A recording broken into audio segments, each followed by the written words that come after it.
Existe um custo que raramente é mencionado com clareza. Não o custo emocional, óbvio. O custo físico de ceder contra a sua vontade. O que acontece dentro do seu corpo quando você engole o que sente para preservar a paz do outro. Cada vez que você cede contra a sua vontade, seu corpo registra, não como generosidade, como ameaça suprimida. O cortisol sobe. Pensa numa represa construída para conter água. Ela aguenta mais e mais. Por fora, tudo parece estável. Mas a pressão interna aumenta a cada nova carga. Com o tempo, as rachaduras aparecem. Primeiro pequenas, invisíveis de longe. Depois maiores. Até que a estrutura cede. Não de uma vez, pelo acúmulo do que nunca foi liberado. Com o tempo, o seu cérebro aprende um padrão silencioso. As minhas necessidades vêm depois, a minha dor não importa tanto, eu não sou prioridade. Você não decidiu isso conscientemente. Seu cérebro decidiu por você, baseado em repetição. A neurociência chama isso de neuroplasticidade.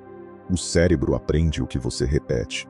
Padrões saudáveis e padrões de autoabandono, com a mesma eficiência, sem julgamento. Ele apenas aprende o que é praticado. E cada vez que você cedeu quando não devia, foi mais um reforço. A autoestima não cai de repente. Ela cai microscopicamente a cada concessão feita contra o que você sente ser certo. E mais delicado ainda, a pessoa que está nesse ciclo geralmente não percebe o quanto foi perdido. Porque foi gradual. Porque sempre havia uma justificativa razoável. Porque amar, cuidar e estar presente são coisas boas.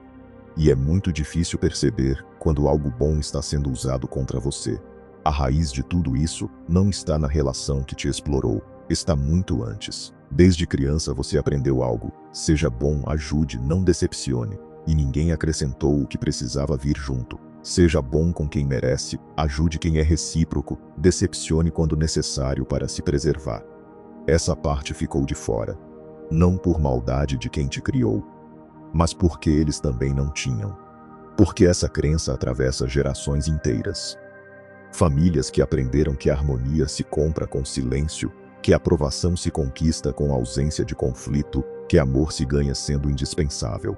Você herdou isso, carregou como se fosse sabedoria, quando na verdade era um padrão aprendido de submissão disfarçado de generosidade. Pensa numa planta que cresce dobrada desde o início. Não porque o caule é fraco, mas porque o vaso foi colocado num canto onde a luz só vinha de um lado. A planta cresceu em direção à luz porque era o que precisava fazer para sobreviver, mas cresceu torta, não por defeito, por adaptação. Você se adaptou ao ambiente que teve, aprendeu que ceder gera aprovação, que conflito gera abandono, que ser bom demais é mais seguro do que ser honesto. E essa adaptação funcionou durante um tempo, até você crescer e mudar de ambiente. E o padrão continuar funcionando do mesmo jeito, em ambientes onde já não fazia mais sentido. Me conta aqui nos comentários, em que área da sua vida você percebe que ainda está cedendo onde não deveria? Uma frase, uma situação. Eu leio cada comentário. A diferença entre bondade genuína e esse padrão é uma só. Bondade genuína te energiza. Você dá e se sente inteiro. O padrão te drena, você dá e fica com menos de você mesmo. Toda vez, sem exceção. E se você presta atenção nessa sensação, ela esteve lá o tempo todo. Você só não sabia o que estava tentando te dizer. A resposta não é virar uma pessoa fria. Não é fechar o coração. Não é tratar todo mundo com suspeita antes mesmo de conhecer. Isso seria trocar um problema por outro. A resposta é desenvolver o que os estoicos chamavam de discernimento. Continuar sendo bom, mas ser bom com intenção, com consciência, com critério. Pensa num farol à beira do mar. Ele não apaga a luz para se proteger das tempestades. Continua iluminando, mas foi construído sobre uma base de pedra sólida, ancorada, para que a força das ondas não o derrube. Bondade com espinha dorsal funciona assim. Não é menos bondade. É bondade que tem onde se ancorar, que não te esgota, que não te destrói por dentro enquanto sorri por fora. Uma pessoa saudável nunca te faz sentir culpado por se cuidar. Nunca. Essa é a linha mais clara que existe. Quando alguém usa a sua bondade como pressão para te fazer sentir egoísta por ter necessidades, o problema não é a sua bondade. É o lugar onde você está aplicando ela. E reconhecer isso não te torna cínico. Te torna honesto. O teste da reciprocidade nos próximos 30 dias. Aplique um filtro simples em todas as suas relações. Antes de dar energia, tempo, atenção, paciência, faça uma pergunta interna. Essa pessoa já demonstra com o meu bem-estar? E não em palavras, não o que ela disse, o que ela fez. Quando você estava mal, ela apareceu. Quando você precisou, ela estava presente. Quando você estabeleceu um limite, ela respeitou. Se a resposta for não, reduza o investimento pela metade. Observe o que acontece. Se ela avança com mais demanda, você tem a resposta. Se ela recua com mágoa exagerada, você tem a confirmação. Se ela recíproca de forma genuína, você encontrou alguém real. Virar o jogo não é se vingar, não é endurecer, não é construir muros e chamar isso de evolução. É mudar o que você aceita como normal. É aprender a observar antes de se entregar completamente. Pensa num arquiteto antes de começar uma construção. Ele não chega no terreno e começa a levantar paredes no primeiro dia. Estuda o solo, analisa as condições, entende o que aquele terreno suporta, planeja antes de investir. Você pode fazer o mesmo com as pessoas, não de forma paranoica, de forma paciente, deixar o tempo revelar padrões antes de investir energia profunda. Porque padrões verdadeiros não se escondem por muito tempo. Durante todo esse tempo, você acreditou que o problema era você ser bom demais. Mas o problema nunca foi a bondade. Foi a ausência de você mesmo dentro dela. Você dava para ser aceita, para evitar abandono, para não decepcionar, para provar que era suficiente. A bondade era real, mas a razão por trás dela às vezes não era liberdade, era medo com outro nome. Pensa numa vela acesa. Ela ilumina tudo ao redor, aquece quem está perto, transforma a escuridão. Mas se não tiver proteção, qualquer corrente de ar a apaga. Não porque a chama era fraca, mas porque estava exposta demais. O dia que você entende isso, não para de ser bom. Começa a ser bom por escolha, não por necessidade de aprovação, não por medo do conflito, por escolha. E aí ninguém mais consegue usar isso contra você. Porque o que é feito por escolha não pode ser sequestrado. Marco Aurélio era bom e governava com clareza. Sêneca era generoso e sabia exatamente para quem. Epicteto cuidava e nunca abriu mão de si mesmo para isso. Você pode ser tudo isso ao mesmo tempo. Boa, precisa, inabalável. O que a neuroplasticidade documenta sobre como o cérebro aprende através de repetição tem uma implicação específica para o processo de saída do ciclo. Se o cérebro aprendeu que suas necessidades vêm depois por repetição, ele pode desaprender isso por repetição diferente. Não por esforço de vontade num único momento. Por prática consistente de fazer escolhas que colocam sua necessidade no mapa ao lado das necessidades do outro. Uma escolha de cada vez. Um limite de... Uma recusa de ceder onde não faz sentido de cada vez. E cada uma dessas escolhas é um reforço diferente para o sistema nervoso. A ideia do farol tem uma dimensão prática que vai além da metáfora. A base de pedra que torna o farol capaz de continuar iluminando sem ser derrubado pelas ondas não foi construída de uma vez. Foi construída tijolo por tijolo antes de qualquer tempestade. E você pode fazer o mesmo. A base que torna possível continuar sendo generoso sem ser esgotado se constrói na clareza sobre o que você tolera antes da situação chegar.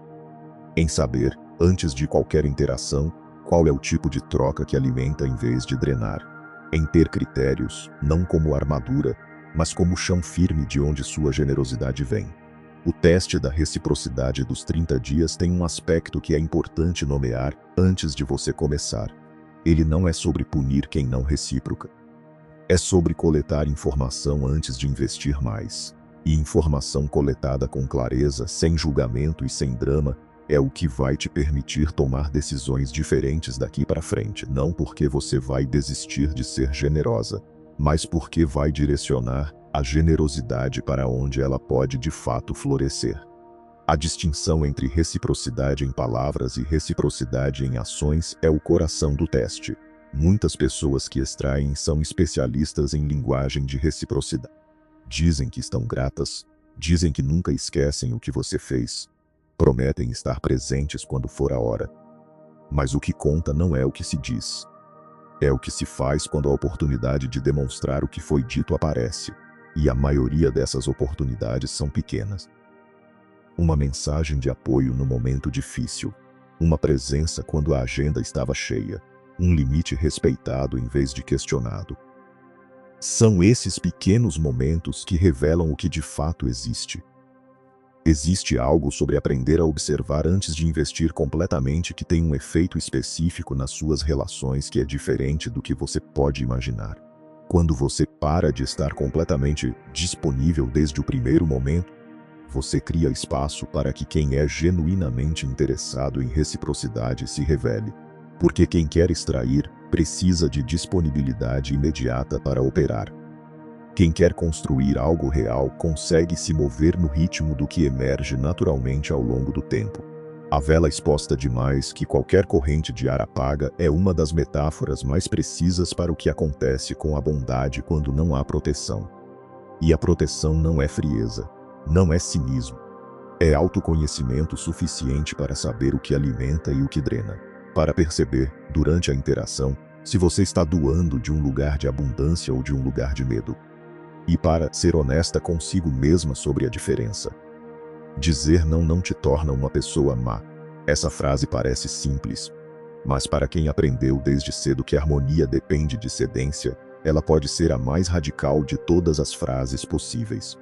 Porque no sistema de valores que foi instalado, não é sinônimo de rejeição, de abandono, de falha moral. E reescrever isso, criar uma nova equação onde não pode ser uma afirmação de autorrespeito e não de crueldade, é o trabalho mais fundamental que existe. Mais fundamental do que qualquer habilidade de comunicação ou técnica de limite.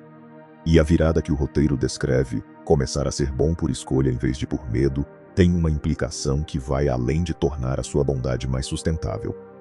Ela muda a qualidade do que você oferece. Porque bondade que vem do medo está sempre levemente contraída. Está dando enquanto observa se foi suficiente. Enquanto monitora a reação do outro. Enquanto calcula o risco de não ter dado o suficiente. Bondade que vem da escolha está completamente presente no que está dando. Não está dividida entre o dar e o monitorar. E essa diferença de qualidade é sentida por quem recebe, mesmo que não consiga nomear.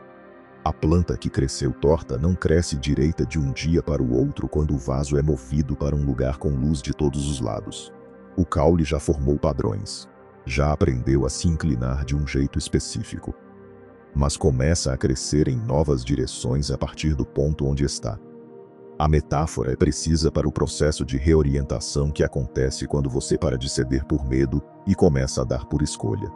Não vira de repente. As ramificações antigas permanecem, mas as novas crescem em direção diferente. E ao longo do tempo, a forma da planta vai mudando. O que observar nos 3 meses antes de investir profundamente em alguém vai muito além das grandes declarações. As grandes declarações são fáceis. O que revela padrão verdadeiro são os momentos pequenos onde há custo real para demonstrar o que foi dito. A pessoa que diz que está presente, mas não aparece quando você precisa de algo pequeno, está mostrando algo importante. A pessoa que diz que respeita seus limites, mas reage com mágoa quando você estabelece está mostrando algo importante. A informação está nos momentos pequenos, nos detalhes de comportamento quando não há audiência, nos gestos que não foram calculados para impressionar. Dizer não com clareza e sem drama é uma das formas mais eficazes de calibrar quem está ao seu redor, porque quem genuinamente te respeita vai aceitar o não com dignidade, mesmo que seja decepcionante. Quem está extraindo vai escalar, vai criar mágoa, vai tentar reformular o pedido de formas que criem culpa. E essa escalada, que pode parecer confirmação de que você foi cruel, é na verdade a informação mais valiosa que a situação pode oferecer, não sobre quem você é, sobre quem é essa pessoa. A qualidade de presença que emerge quando você para de estar dividida entre o dar e o monitorar a reação ao dar, tem um efeito nos outros que é profundo. Pessoas ao redor começam a perceber que estão sendo vistas genuinamente, não instrumentalmente. Que o que você oferece não vem com uma conta invisível atrelada, que você está presente de forma completa. E essa qualidade de presença, que é raríssima, É o que cria relações que têm substância suficiente para durar. Existe algo sobre o processo de aprender a ser bom por escolha que tem um efeito específico sobre o ressentimento que se acumula quando se é bom por medo. O ressentimento que cresce dentro de quem cede cronicamente sem querer ceder tem uma lógica própria. Você está dando algo que não escolheu dar. E o que se dá sem escolher cria uma dívida emocional invisível que não pode ser quitada pelo outro, porque o outro frequentemente não sabe que existe. Quando você começa a dar por escolha, o ressentimento para de se acumular, porque o que é dado por escolha não cria dívida, cria conexão. A autarqueia que os estoicos praticavam, essa autossuficiência interna que não é isolamento mas completude, tem uma manifestação específica no tema da bondade. Quem tem autarqueia não dá para ser amado. Dá porque ama, e a diferença entre os dois é a diferença entre a bondade que drena e a bondade que fortalece. Quem dá para ser amado está negociando. Quem dá porque ama está expressando. E expressão genuína, diferente de negociação, não cria dependência de resultado. Você pode dar e receber qualquer resposta e continuar inteiro, porque o ato de dar era seu. A resposta do outro nunca esteve nas suas mãos. E a última coisa que vale guardar de tudo que foi compartilhado aqui: você pode ser bom e preciso ao mesmo tempo. Não são qualidades opostas. São qualidades complementares. Marco Aurélio era ambas as coisas simultaneamente. Sêneca era ambas. Epicteto era ambas. E a combinação de bondade com precisão não reduz a bondade.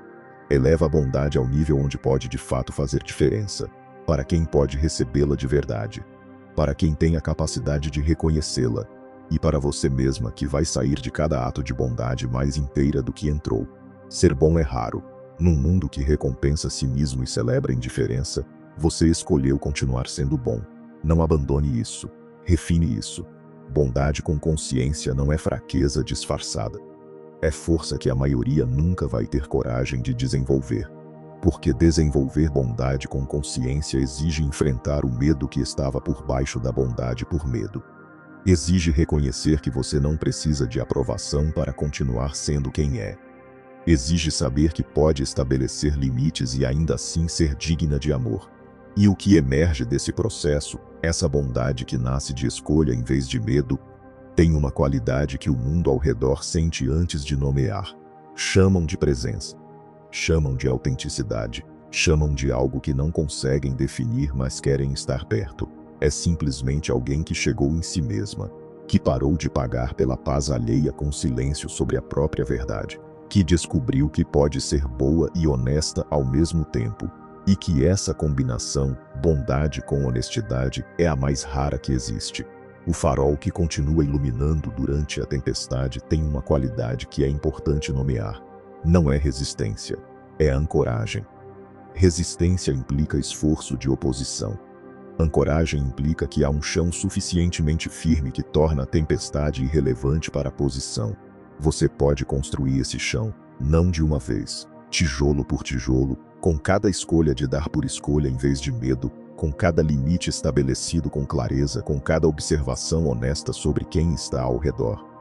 E o que você vai descobrir nesse processo é que a bondade que emerge do outro lado não é menor, é maior, mais intensa em alguns momentos, mais presente, porque não está dividida pela monitoração da reação, porque não está constrangida pelo medo do que acontece se não for suficiente, porque vem de um lugar que tem onde se ancorar, e o que vem de onde tem onde se ancorar dura, alimenta, faz diferença. Eu dei demais para quem não merecia, e a partir de agora, o que você tem vai para onde pode fazer a diferença que sempre esteve disponível para ser feita. Eu dei demais para quem não merecia, e a declaração não é de vitimização, é de percepção.